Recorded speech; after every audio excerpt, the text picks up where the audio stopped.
नमस्कार दर्शक बंधु आपण को आम चैनल को स्वागत।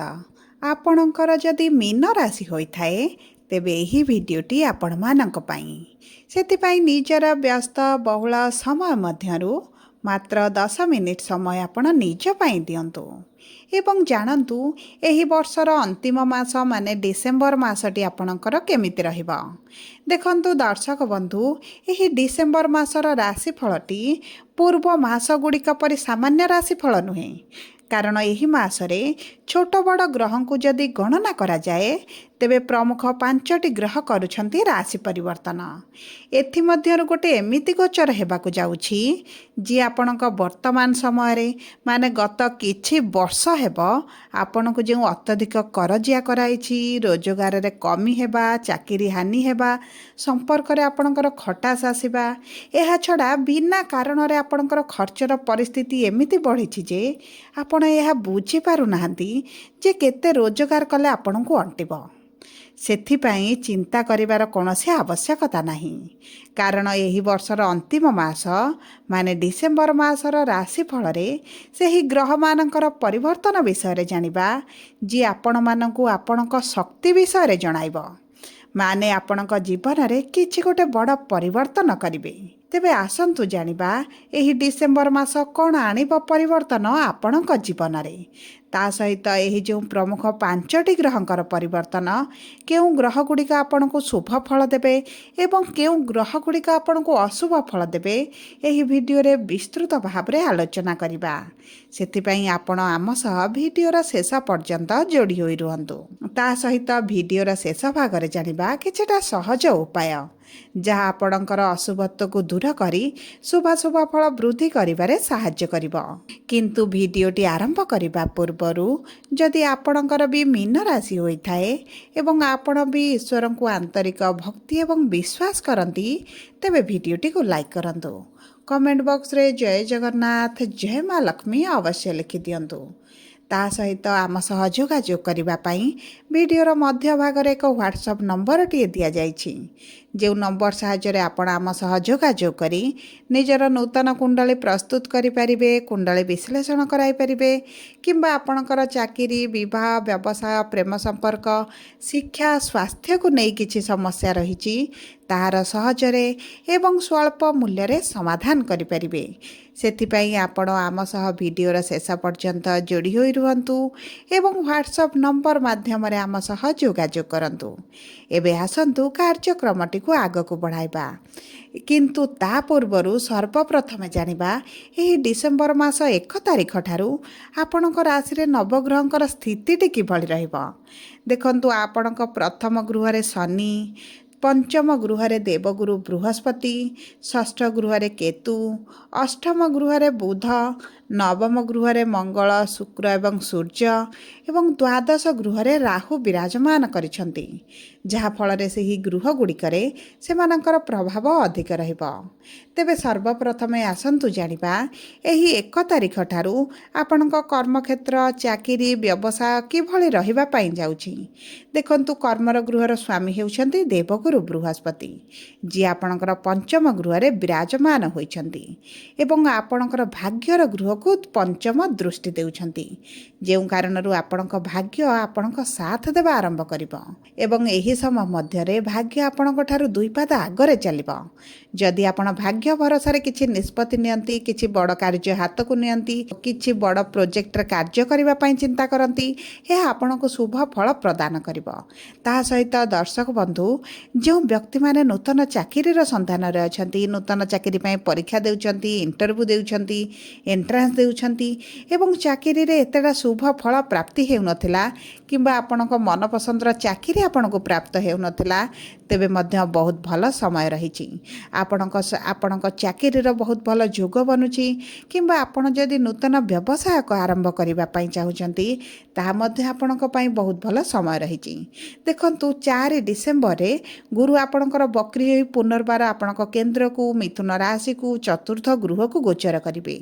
तेणु करी जो मीन राशि रो व्यक्ति माने सरकारी चाकरी पई इंटरव्यू देउछंती, एंट्रांस देउछंती, सेमानकु 4 डिसेम्बर पर जदि किछि एग्जाम रहिताए किंबा किछि परीक्षा दियंती सेमान ଆପଣମାନଙ୍କୁ ଶୁଭ ଫଳ ପ୍ରାପ୍ତି ହେବ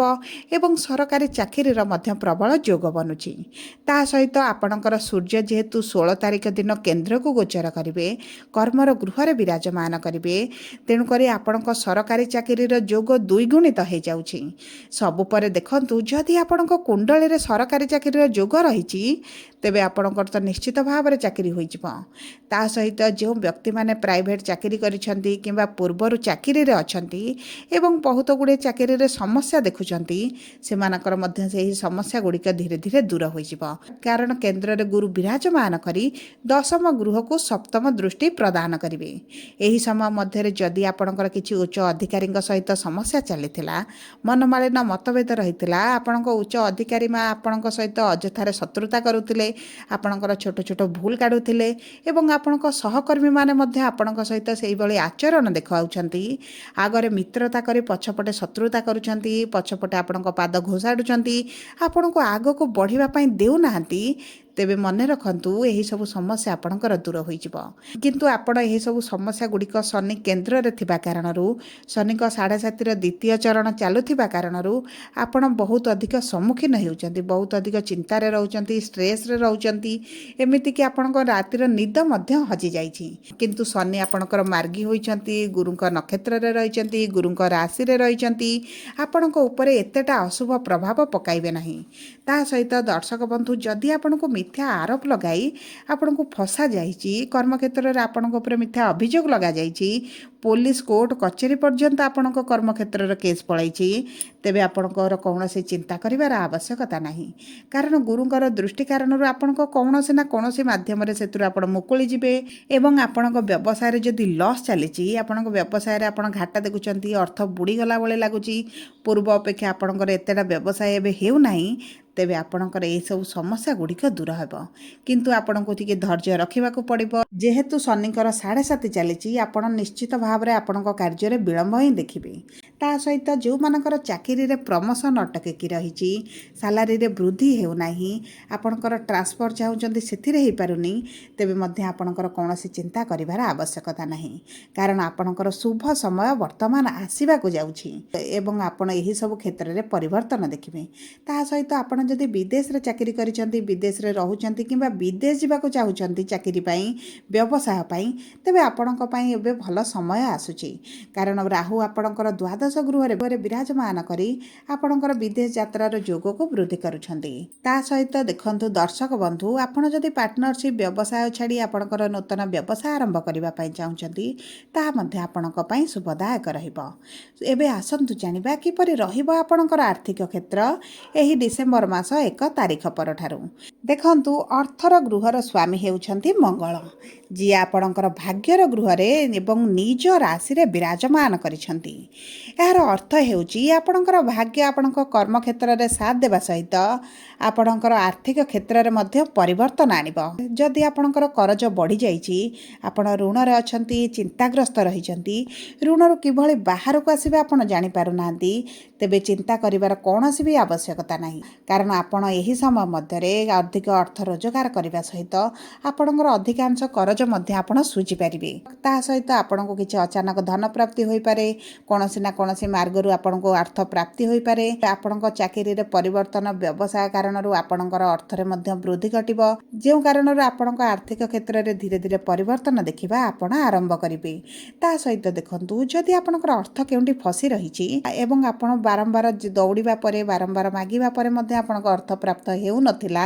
ତେବେ ମଧ୍ୟ ସେହି କ୍ଷେତ୍ରରେ ଆପଣ ନିଜର ଅର୍ଥ ପ୍ରାପ୍ତି କରିପାରିବେ। ଆପଣଙ୍କର ପୈତୃକ ସମ୍ପତ୍ତିକୁ ଯଦି ଆପଣ ବିକ୍ରି କରିବା ପାଇଁ ଚାହୁଁଛନ୍ତି କିମ୍ବା କିଛି ପୈତୃକ ସମ୍ପତ୍ତି କ୍ରୟ କରିବା ପାଇଁ ଚାହୁଁଛନ୍ତି, ତେବେ ମଧ୍ୟ ଏହି ସମୟଟି ଆପଣଙ୍କ ପାଇଁ ଅତି ଉତ୍ତମ ସମୟ ରହିବ। ଦେଖନ୍ତୁ, ଆପଣ ଯଦି କିଛି ସେୟାର ମାର୍କେଟ, ଲଟେରୀ କିମ୍ବା ଏହିଭଳି ଯୋଜନାରେ ଅର୍ଥ ବିନିଯୋଗ କରିଛନ୍ତି, ତେବେ ମଧ୍ୟ ଆପଣଙ୍କର ଅର୍ଥ ଲାଭ ହେବ। କାରଣ ସୂର୍ଯ୍ୟ ଆପଣଙ୍କର ଭାଗ୍ୟର ଗୃହରେ ଅଛନ୍ତି ଏବଂ ଆଗାମୀ 2 ମାସ ପର୍ଯ୍ୟନ୍ତ ଆପଣଙ୍କର ସୂର୍ଯ୍ୟ ଭଲ ସ୍ଥିତିରେ ରହିବେ, ତେଣୁକରି ଆପଣଙ୍କୁ ଶୁଭ ଫଳ ପ୍ରଦାନ କରିବେ। ଏବେ ଆସନ୍ତୁ ଜାଣିବା କିପରି ରହିବ ଆପଣଙ୍କ ବୈବାହିକ ସମ୍ପର୍କ ଏବଂ ବିବାହର ଯୋଗ। ଦେଖନ୍ତୁ, विवाहर गृहर स्वामी होउछन्ति बुध जी आपणकर अष्टम गृह विराजमान करिछन्ति किंतु 6 डिसेम्बर दिन बुध आपणकर भाग्यर गृह को गोचर करिवे माने 6 डिसेम्बर परे आपणक विवाह पई बहुत भल समय आसुची जो मीन राशि व्यक्ति माने विवाहर योजना रे रहिछन्ति विवाह पई प्रस्ताव मन पसंद आसुनाही किंबा विवाह आपणकर ठीक होई पारुनी बयस बढ़िवा सहित विवाहर जोग मध्ये आपणकर बनु नथिला किंबा आपणकर मन पसंदर प्रस्ताव मिलु नथिला अचानक विवाह भांगी जाउथिला एवं विभिन्न प्रकार समस्या आपणकर आसुची चिंतित अछन्ति तेबे आपणकर एही 6 डिसेम्बर परे विवाह ठीक होई पारे मन पसंदर प्रस्ताव आसी पारे किंबा आपणकर जदि रवि सुद गुरु सुद पाहिबणी तेबे आपणकर विवाह मध्ये होई पारे एवं जो व्यक्ति माने प्रेम विवाह करिबा पई चाहुचन्ति सेमानक पई मध्ये बहुत भल समय रहिची आपणक घर लोकंक सहमति रे परिवार लोकंक सहमति रे आपणकर विवाह मध्ये होई पारे एवं आपण जदि द्वितीय विवाह करबा पई चाहुचन्ति तेबे मध्ये आपणक पई भल जोग बनुची ता सहित जदि आमे आपणकर वैवाहिक संपर्क को देखिबा तेबे आपणक संपर्क रे जेउंटी के मनमालिन मतभेद चलिथिला कारण बुध आपणकर अष्टम गृह रे रहिथिले एतटा शुभ फल आपणको प्रदान करू नथिले एबे आपणको शुभ फल प्रदान करिवे पति पत्नी को मध्य रे मनमालिन मतभेद दूर होई जिवो बुझामणा बढ़ी जिवो उभय उभयंको बुझिबा आरंभ करिवे कोनोसी स्थान को आपण बुलिबा को मध्य जाई पारंती किछि उपहार आपणको मिली पारे किंबा आपणको कोनोसी मनोरंजन कार्यक्रम रे मध्य जोग देई पारंती आपणको वैवाहिक संपर्क पई बहुत भल समय रहिची एबे आसंतु जानिबा किपरि रहिबा आपणकर संतान एवं शिक्षार जोग देखंतु गुरु आपणकर पंचम गृह रे संतानर गृह रे शिक्षार गृह रे विराजमान करिसंती जे कारण आपणक शिक्षा क्षेत्र रे आपण शुभ परिवर्तन देखिबे शिक्षा संबंधित किछि बल बड़ निष्पत्ति नै पारंती किछिटा परिवर्तन आनी पारंती एवं एही परिवर्तन आपणक पई शुभदायक रहिबो ता सहित जो व्यक्ति माने संतान प्राप्ति पई चेष्टा करूछंती एवं संतान प्राप्ति होई पारु नथिला तेबे आपणकर संतान प्राप्तिर मध्ये जोग रहिची जो माता पितांकर संतानकर कैरियर को नै विवाह को नै स्वास्थ्य को नै चिंतित रहुतिले तेबे आपणकर चिंता धीरे धीरे दूर हेबो आपणक संतानक माध्यम रे किछि अर्थ लाभ होई पारे किंबा आपणकर संतान जदि आपणक ठारू दूर रे रहुतिले विभिन्न प्रकार समस्या चलिथिला सेतिरे मध्ये आपण परिवर्तन देखिबे तेबे एबे आसंतु जानिबा किपरि रहिबा आपणकर स्वास्थ्य एही डिसेम्बर मास प्रारंभ रु देखंतु आपणकर प्रथम गृह रे शनि विराजमान करिसंती जे कारण आपणकर चिंता बढ़ुची बीपी बढ़ुची डायबिटीज बढ़ुची कोलेस्ट्रॉल रे वृद्धि हेउची आपणकर मुंड रे व्यथा होउची एवं मुंड रे विभिन्न प्रकार समस्या देखुचंती तेबे सेही सब समस्या गुड़िक आपणकर कमिबा आरंभ हेबो किंतु आपणकर राहु जेतु द्वादश गृह रे अछंती आपणक पेट रे किछिटा समस्या देखि पारंती अस्थि संबंधित समस्या देखा दे पारे आपणक आंठु गंठी जंत्रणा बढ़ी पारे अंटारे पेन बढ़ी पारे किंबा आपणक कांधरे किछिटा समस्या आपण अनुभव करि पारंती सेति पई आपण निज स्वास्थ्यर बहुत अधिक जत्न नियंतु आपणकर खाद्य पानीय उपरे मध्ये आपणकर जत्न देबार आवश्यकता रहिछि सब उपरे आपणकर अशुभत्व को दूर करी शुभाशुभ फल को वृद्धि करबा पई आपण प्रतिदिन शनिकर बीज मंत्र 108 थर पाठ करंतु ता सहित हनुमान चालीसा पाठ करंतु गुरुंकर बीज मंत्र 108 थर पाठ करंतु काउंगु किछि खाद्य दियंतु सूर्य को प्रातः समय जल अर्पण करंतु हे आपणकर शुभाशुभ फल को वृद्धि करिबो जदि आपणकर मीन राशि होइथाय वीडियोटी किभଳି लागिला कमेंट बॉक्स रे लिखि जणांतु जदि प्रथम थर आम चैनल को आसिछंती चैनल टी को सब्सक्राइब करंतु पाखरे थिबा बेल आइकन को प्रेस करंतु धन्यवाद।